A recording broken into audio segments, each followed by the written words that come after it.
बसा. या खुर्च्या. देवा. आलो, खुर्ची घेऊन आलो. बसा. एक काम करा, मागच्या फायनान्शियल इयर्सची फाईल आणा. आणतो.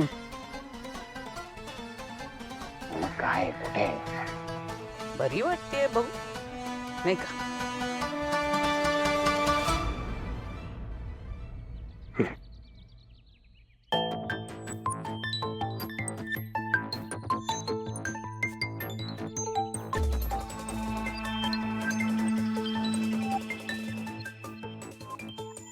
मला नाही वाटत या बिझनेस मध्ये काही प्रॉफिट होईल. तू बघ.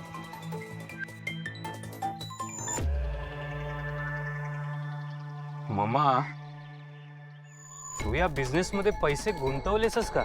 आय मीन बघ ना, आपल्या काहीच कामाचं नाहीये. विकून टाकूया का मग नर्सरी?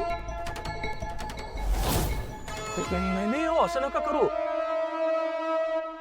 नाही म्हणजे आम्ही खूप प्रयत्न करू, वाटल्यास दुप्पट मेहनत करू. ही कमाई ना आम्ही दुप्पट करून देऊ तुम्हाला. पण ही नर्सरी विकू नका, कारण नर्सरी विकलीच ना तर आम्हाला वसूपासून काही लपवता येणार नाही. कारण ही नर्सरी तिच्या सासूच्या हट्टापायी तुम्ही विकत घेतली आहे, ते आम्हाला नाही ना तिच्यापासून लपवता येणार.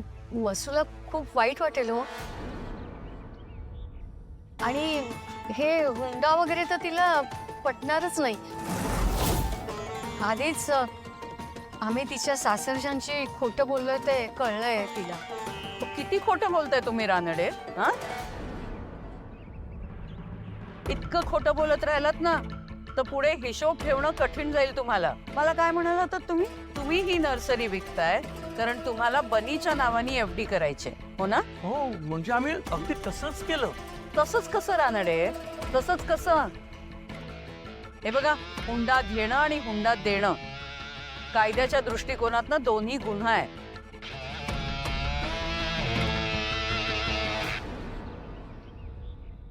ठीक आहे, नाही विकणार मी नर्सरी, पण एका अटीवर. उद्या जर का मला गरज पडली तर तुम्ही माझ्या पाठीशी उभं राहायचं. तुम्ही म्हणजे तुम्ही दोघांनी आणि तुमच्या मुलींनी सुद्धा. कळलं? हो, तुम्ही म्हणाल तसंच करू आम्ही. गुड. उभे का तुम्ही दोघं? काल मी फोनवर काय सांगितलंय हे लक्षात नाहीये का? तुमच्या कामाच्या वेळा सकाळी 7 ते रात्री 9 आहेत. उभे राहू नका, कामाला लागा आता. जा.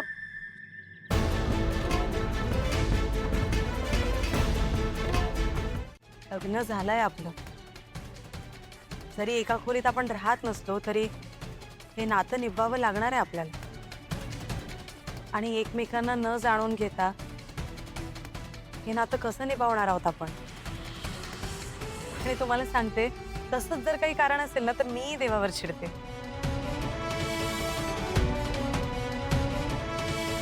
सांगा ना, असं काय घडलंय की तुमचा देवावर इतका राग आहे? माझी बायको म्हणजे माझी पहिली बायको इरावत. तिचाही खूप विश्वास होता तुमच्या या देवावर. तिला असं वाटायचं की देव सगळ्यांचं सगळं भलं करेल, सगळ्यांना सांभाळून घेईल. अगदी शेवटच्या क्षणापर्यंत तिला विश्वास होता की देव आपल्याला या आजारातून बरा करेल. तिची जायची वेळ नव्हती. तिने काही चुकीचंही केलं नव्हतं. साध्या एखादा मुंगीला सुद्धा दुखवलं नाही तिने. ती जायच्या आधी ना माझा खूप विश्वास होता याच्या. ती सगळं करायचं. जेव्हा मला लक्षात आलं की इरा या आजारातून वाचणार नाहीये, मी जवळजवळ तिच्या जीवाची भीक मागितली देवासमोर. त्याने भीक नाही दिली हो. एवढ्याशा 2 लहान मुली माझ्या मागे सोडून ती निघून गेली. जर देवाला चांगल्या व्यक्तीवरती न्याय करता येत नसेल तर तो देव असो किंवा नसो याचा मला काय उपयोग? पण त्याच्यावरती श्रद्धा ठेवू का? तर ज्या गोष्टी आपल्या हातात नाहीये त्या गोष्टींमध्ये तो आपली मदत करेल असं आपल्याला वाटतं. पण देव जर आपल्या भक्तांचं ऐकणारच नसेल तर अशा देवाला माझ्या आयुष्यात तरी स्थान नाही. तुम्हाला समजलं असेल ना की माझं असं का होत आहे ते. तुमची श्रद्धा डळमळली असेलच जेव्हा तुमचा नवरा गेला असेल तेव्हा.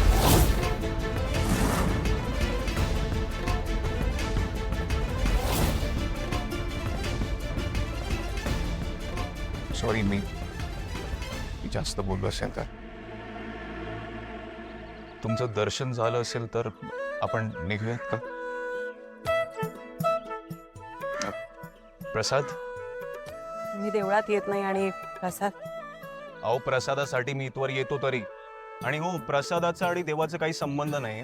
प्रसाद इज मॅन मेड.